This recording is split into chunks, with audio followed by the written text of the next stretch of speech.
Hello friends, today we will practice the idiom of the hook.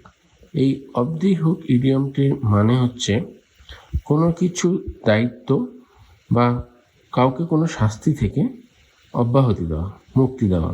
ঠিক আছে, কিছু উদাহরণ দেখে নিই আমরা। Robin didn't have to pay the fine, so he was off the hook. রবিনকে আর সেই ফাইনটি দিতে হবে না, তাকে ছেড়ে দেওয়া হলো, মুক্তি দেওয়া হলো, he was off the hook. After she apologized, her teacher let her off the hook. সে যখন ক্ষমা চাইল তখন তার টিচার তাকে ছেড়ে দিল। মানে সে কিছু ভুল করেছিল, তারপর টিচারের কাছে যখন সে ক্ষমা চাইল তখন তাকে টিচার ছেড়ে দিল, আর কোনো শাস্তি দিল না। ওকে, তো সেখানে আমরা অফ দি হুক ইউজ করলাম।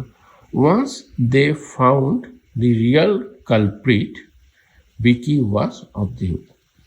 কোনো কিছু হয়তো ইনভেস্টিগেশন চলছিল, যখন তারা আসল আসামিকে ধরে ফেললো তখন বিকিকে ছেড়ে দেওয়া হলো, বিকি ওয়াজ অফ দি হুক।